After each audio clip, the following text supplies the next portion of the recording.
Berlatar di tahun 2092, keadaan bumi semakin buruk setelah pepohonan tidak lagi tumbuh. Polusi udara yang memburuk membuat manusia semakin sulit untuk bertahan hidup. Perusahaan raksasa yang disebut UTS membangun rumah orbit baru bagi manusia.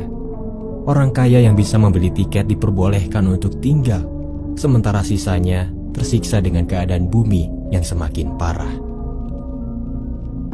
Mereka yang bertahan di bumi melakukan berbagai cara untuk menyambung kehidupan.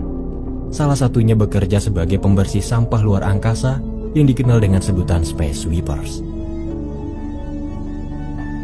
Itulah yang selama ini dilakukan oleh Taeho, seorang pemuda asal Korea yang kebetulan tidak memiliki hak untuk tinggal di UTS. Di suatu hari, Taeho turun ke bumi untuk mencari seseorang yang hilang pasca kecelakaan. Dia pergi ke distrik Lost and Found, tempat di mana sesuatu yang hilang akan dikumpulkan dan disimpan. Setibanya di sana, penjaga menunjukkan tubuh anak kecil dengan ciri-ciri yang dia minta pada sebuah peti. Namun sayangnya anak itu bukanlah seseorang yang dia cari selama ini. Taeho pun kembali keluar angkasa untuk melanjutkan pekerjaannya. Sementara itu, sekelompok reporter yang berasal dari bumi berkunjung ke distrik pemukiman UTS. Di sana mereka bertemu dengan Tuan James Sullivan, pendiri UTS yang kini berusia 150 tahun. Walau demikian, dia masih terlihat muda karena kemajuan teknologi yang dia ciptakan. Sullivan menceritakan misi UTS ke depannya untuk menjadikan planet Mars sebagai bumi baru yang nantinya disebut Eden. Dengan teknologi nanobot, pohon kehidupan yang disebut superplant dapat tumbuh dengan baik di sana. Dengan begitu, planet Mars akan layak untuk dihuni dan manusia bisa memulai kembali peradabannya. Dalam pertemuan itu, terdapat seorang reporter yang menuntut keadilan karena 95% populasi manusia masih tertinggal di bumi dengan kondisi yang semakin parah. Dia juga mempertanyakan jutaan sampah luar angkasa yang ditimbulkan UTS, yang dimana itu membahayakan para sweepers, bahkan penduduk bumi, karena bisa saja puing-puing itu masuk ke atmosfer dan terjatuh. Sementara itu di luar angkasa, Taeho tergabung ke dalam sebuah kelompok bernama Victory, yang terdiri dari 4 anggota termasuk dirinya. Mulai dari Kapten Jang sebagai pemimpin, Taeho sebagai pilot, Tiger Park sebagai teknisi mesin, dan sebuah robot bernama Babs yang bertugas menarik sampah dari luar pesawat. Pada dasarnya, mereka yang bekerja sebagai sweepers harus berlomba-lomba mencari sampah luar angkasa untuk ditukar dengan uang. Di saat sweepers lainnya bekerja sama menangkap bangkai pesawat, Taeho dan teman-temannya datang merebut pesawat itu untuk kemudian dijual di sebuah distrik penampungan. Taeho berhasil menjauhkan pesawat dari kejaran sweepers lain. Namun sayangnya dia lengah dan hampir saja menabrak distrik pemukiman UTS. Tidak sampai di situ, kelalaian tersebut membuat pesawat melaju kencang dan menabrak antena satelit yang sedang mengorbit. Pada akhirnya, mereka pun transit di sebuah distrik penampungan untuk menukar semua sampah yang telah mereka dapatkan. Namun, bangkai pesawat yang mereka dapat tidak bisa dijual karena harus dibongkar terlebih dahulu. Sialnya, mereka harus membayar denda karena sudah merusak antena satelit. Lebih parahnya lagi, bendahara mereka yang bernama Porky kabur, membawa semua uang yang telah mereka kumpulkan. Hidup mereka pun semakin sengsara. Suatu ketika, Taeho menemukan seorang anak kecil di dalam bangkai pesawat yang mereka dapatkan sebelumnya. Entah siapa dan dari mana asalnya, anak kecil itu nampaknya warga negara Korea. Tidak lama dari itu, sebuah berita muncul menjelaskan tentang hilangnya robot pemusnah massal yang bernama Dorothy yang diduga milik sekelompok teroris bernama Black Fox. Saat dia mati, ternyata anak itu adalah robot yang dimaksud. Pada akhirnya, Taeho dan teman-temannya berdiskusi dan mereka memutuskan untuk melaporkan Dorothy kepada polisi. Tidak lama dari itu, Taeho memeriksa koper dan tas ransel yang dia temukan di bangkai pesawat sebelumnya. Dia menemukan identitas Kang Hyun-woo yang sepertinya berkaitan dengan Dorothy. Merasa menemukan sebuah petunjuk, mereka pergi ke distrik pemukiman non-UTS. Sesampainya di sana, Taeho menjelaskan bahwa Black Fox dan Space Guard kini sedang mencari Dorothy. Oleh karena itulah, Taeho berencana untuk menjualnya kepada Kang Hyun-woo, salah satu anggota Black Fox, dengan harga mahal.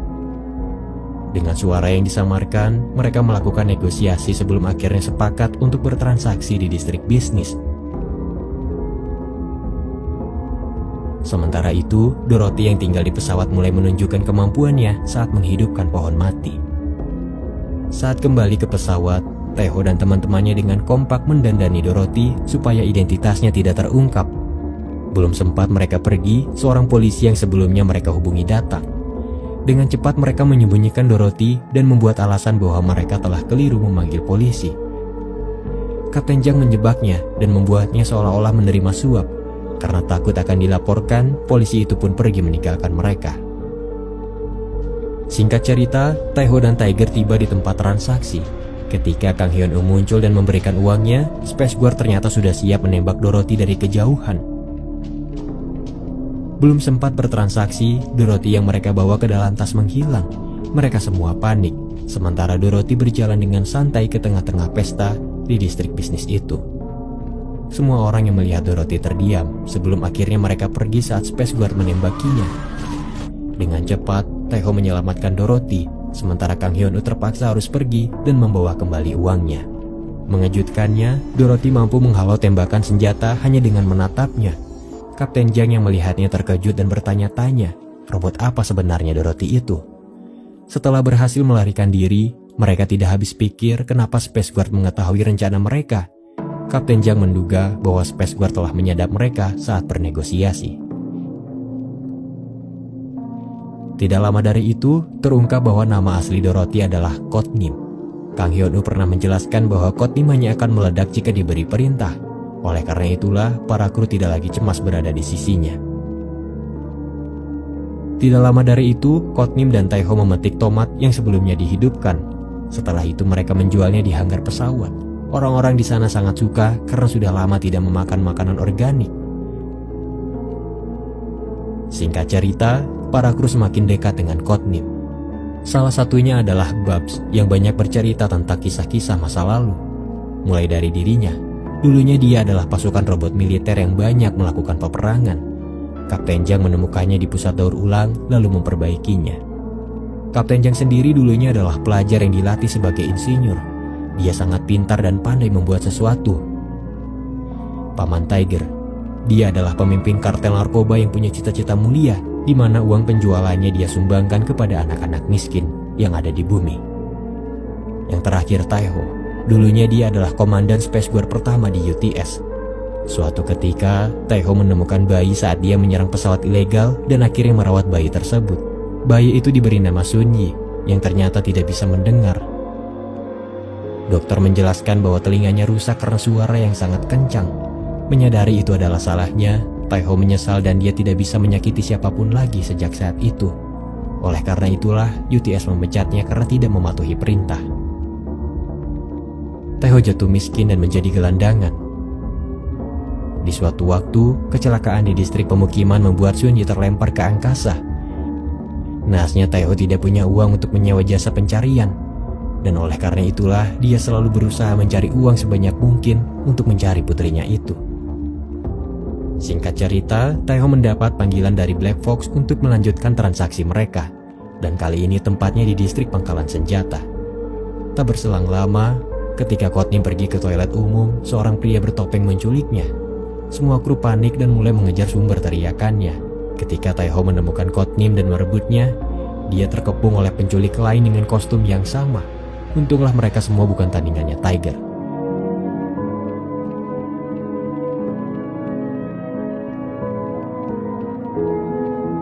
Di lain tempat, Tuan Sullivan melanjutkan pembicaraannya dengan reporter yang menuntut keadilan.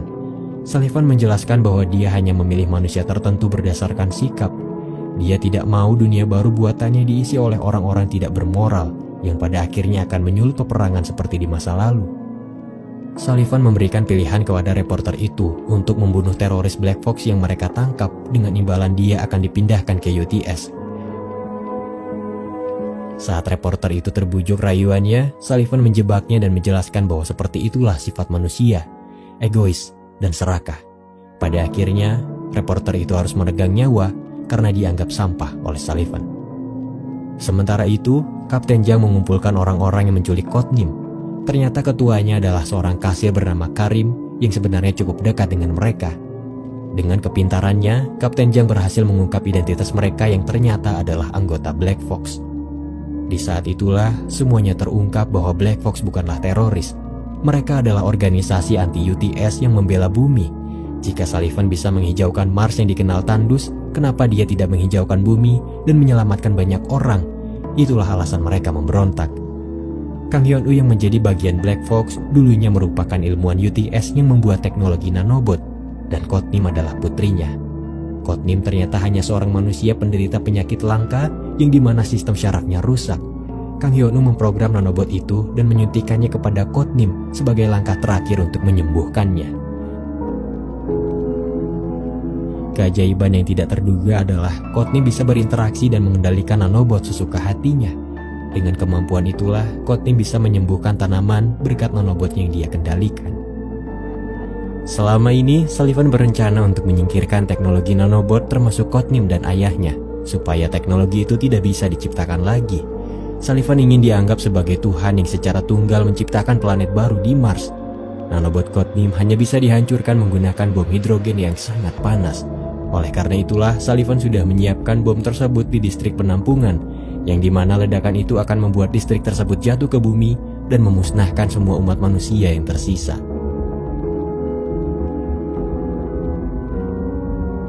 Tidak lama dari itu, Space Guard di bawah perintah Sullivan datang ke distrik non-UTS untuk mencari Kotnim. Semuanya berpencar dan terjadi kejar-kejaran. Namun untungnya kru Victory dan Kotnim bisa melarikan diri.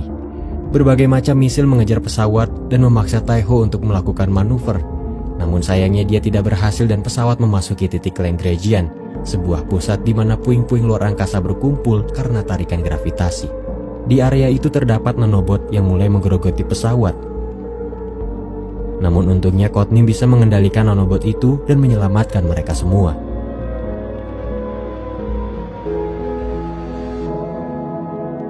Seketika Kotnim lemah tak berdaya, namun untungnya dia hanya pingsan.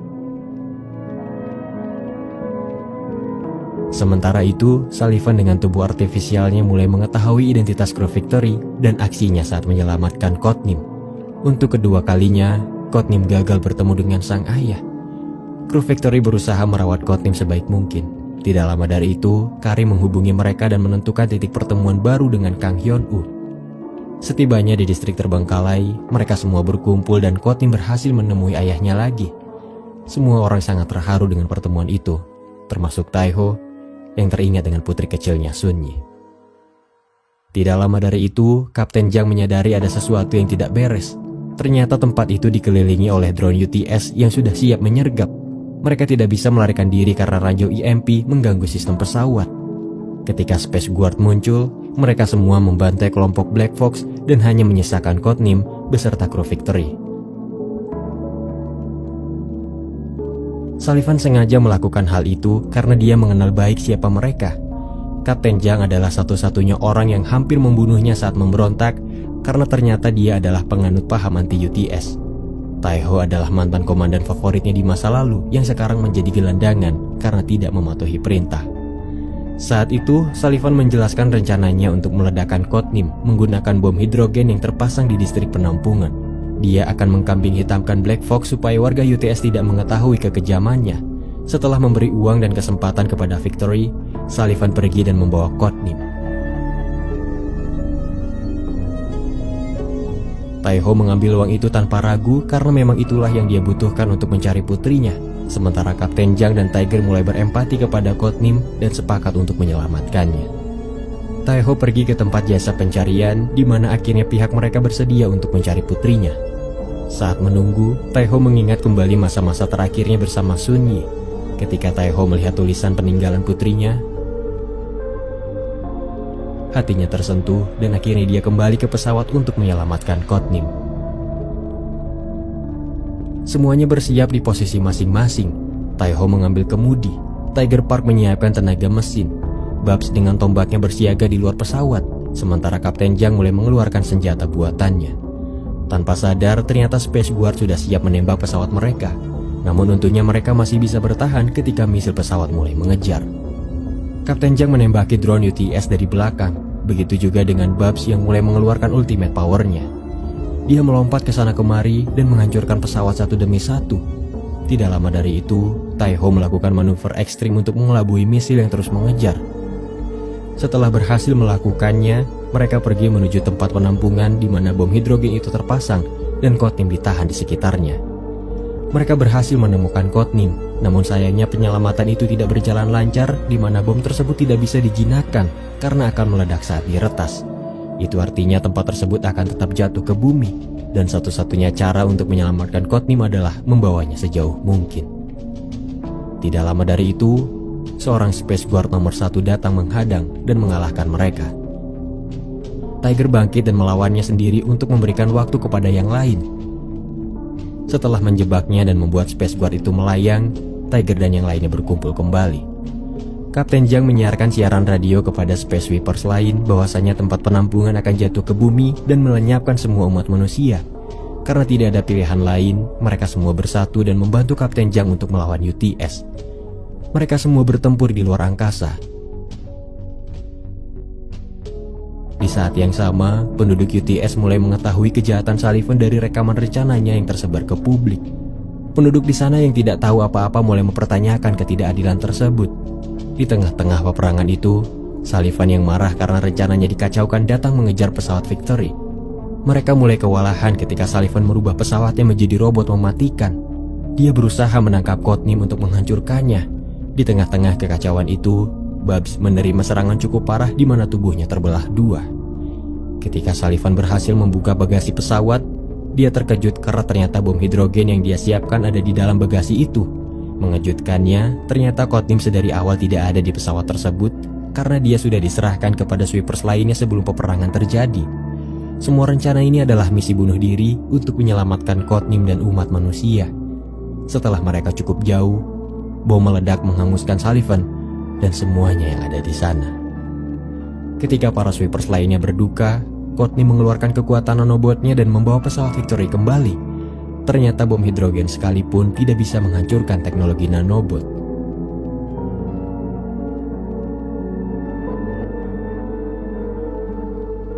Sejak saat itu, UTS dipimpin oleh orang-orang yang tepat. UTS menyatakan permintaan maaf dan berjanji akan menghijaukan bumi dengan teknologi nanobots-nya. Mereka juga berjanji akan menjaga perdamaian seluruh umat manusia. Tidak hanya itu, Space Sweepers yang ikut berjuang diberi kompensasi atas kerugian yang mereka terima. Termasuk Babs yang kini sudah menjalani cangkok kulit di tubuhnya dan menjadi cantik. Kru Victory akhirnya menemukan sosok Porky, bendahara yang sudah membawa kabur uang mereka. Setelah uangnya dikembalikan, keadaan finansial mereka pun membaik. Kabar baik lainnya, Kotnim membantu Taiho untuk menemukan putrinya yang hilang. Mereka berdua dihubungkan melalui sebuah mesin. Kotnim menggunakan kemampuan nanobotnya untuk membentuk koneksi telepati singkat antara dia dan putrinya.